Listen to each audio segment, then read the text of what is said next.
I want to just talk to you about body language that should concern you. And we've talked about it before. We'll talk about it more coming up. And, the signs of stress is another great thing that we want to talk about. If you're talking to this person and you see them like the bottom picture here, if you see them, they're rubbing their head, they're stressed out, they're rubbing their hands together, rubbing their arms, those are great signs of stress and tension. And you want to begin to be cautious. If that doesn't change, you want to begin to have other people come over with you. You want to hopefully have where you can flag to people, come over here and help me out in this situation. So, and then we look at, body language, feet movement into a platform for action. If we're looking at these photos here, the one on the left is what we would call an agreeable platform, but all of a sudden the person takes a step back as they're, again, doing these other things. You want to look for multiple clues.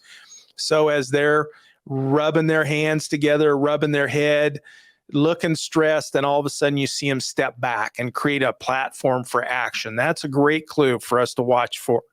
And we don't have to be, stressed out at this point. We flag somebody to come over and talk to us and talk with them. And we don't have to be stressed out. But we have a couple of clues here. And I always say you want to look for 4 or 5 clues, and that tells you you're right, that this person is moving in that direction. So, I look at it, just so far you've got a couple of clues. And then we get into this. We see the person, what we would call bearing the torso, where they start taking off a sweatshirt or something, or rolling up the sleeves on a sweatshirt or a shirt, folding the sleeves up. Those kind of things, great clues that say this person, maybe even subconsciously, is contemplating action. They're stressed out. They're not liking the conversation. And so you begin to see some of these kind of things. It doesn't mean a person is going to attack you. But to me, from my training and experience, it says that this person is capable of doing that. Doesn't mean they're going to, but their mind takes them down the path of, I'm stressed, I don't like this, I'm going to step back, I'm going to roll my sleeves up and get ready for action. So, and then next, we look at what we call anti-gravity arms. If you look on the upper left there, those arms go out, they'll flop around a little bit. We may see them as they talk, they get more and more waving around. And so we call those anti-gravity arms. So we're looking at those. If we see those, and now we're seeing several clues. We see the feet moving around, getting into platforms. We see signs of stress with the wringing of the hands. We see the rolling up of the sleeves, and then we see these arms flopping around after they roll the sleeves up, going up in the air a bunch, like they're really stressed. And then we might also see a dominant pose where they put their hands on their hips, and that shows confidence or dominance. And so we look for that kind of stuff as well. So these are just a few clues. I want you to be safe. If we're having great conversation with people, but we do suspect a suspicious person is hanging around, then, we want to have other people come over. We want to have that worked out ahead of time.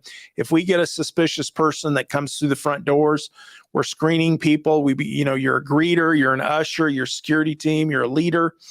Then we want to begin to talk to that person. But if we suspect anything, then we're introducing them to somebody else, asking that person to come over. We can simply say, hey, I want to introduce you to Don or Bob, hey, come over here, Bob. I want to introduce you to this person, whatever their name is. And we can just make this such a loving atmosphere, easy going. You got to be on guard, though. That's why I wanted to show you a few body language things. We'll talk about those more in the near future.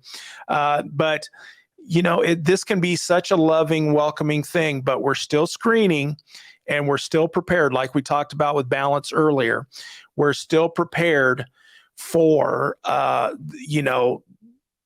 action if we have to take action. So we want to make sure and that we're ready for all of that. Even as we ask these loving questions, we're also ready with, are we not going to let this person in, especially if you're a security person?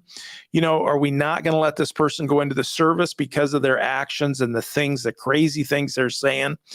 And we got to discuss those things ahead of time, because I do think there's a place for not allowing somebody to come into church that's going to possibly disrupt the whole service. And that disruption may be just because they're louder than everybody else when they laugh, or they're talking to themselves and being a disruption, or they stand up and literally disrupt the service with vocal or with actions or whatever that case may be. So, hey, I hope you'll take a look at this other video right here on the screen. It's connected to this one, and it's relative to the other things that you've been looking at here with the church security stuff. So take a look at this video and join me in that inside of that one as we learn a little bit more together.